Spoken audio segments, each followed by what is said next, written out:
Social Security disability, long-term disability, they are not the same. Most people think disability is disability. If you're approved in one system, you'll be approved in the other. And once you win, the hard part is over. That assumption is dead wrong. And it's one of the most expensive mistakes people can make.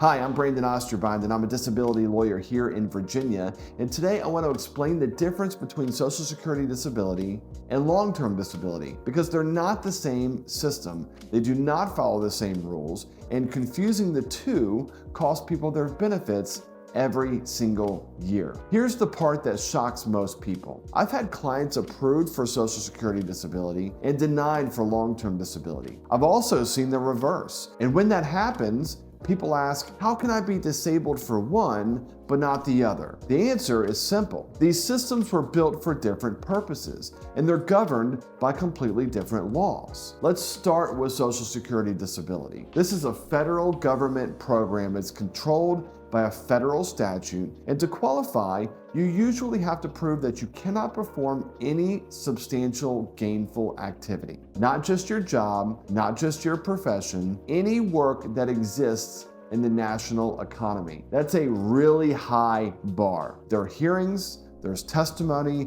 there are experts. It's a formal government-run process. Now, compare that to long-term disability. Most long-term disability claims come from private insurance policies offered through employers. And even though you live in Virginia, these cases are usually governed by the federal ERISA law, not Virginia insurance law. Here's the key differences. In an ERISA case, the most important document is not the law, it's the policy. The policy controls what disabled means, how long benefits last, what evidence counts, and how appeals work. Many policies start with an own occupation definition, meaning you're disabled if you can't do your own job. But after a set period, often 24 months, that definition quietly changes. Now it's any occupation. That single change ends a huge number of claims. Here's another trap. Most ERISA cases are decided on paper, not live testimony, no judge listening to your story, no second chance later. Once the administrative appeal closes, you usually cannot add new evidence. Miss it then, you miss it forever. This is where people get blindsided. They assume a Social Security approval controls everything. It doesn't.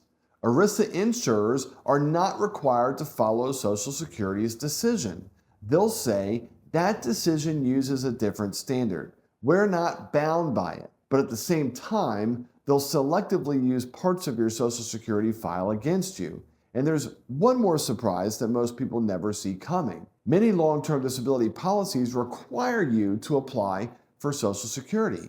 But if you're approved, your long-term disability benefit is often reduced dollar for dollar by what Social Security pays. So people go through this long federal process only to realize that their total income didn't increase at all. Here's the bottom line. Social Security disability and long-term disability overlap, but they do not protect each other. One approval does not guarantee the other. One denial does not end the other. And the rules that control them are fundamentally different. If you're dealing with disability benefits and you're unsure which system applies or how they interact, get guidance early.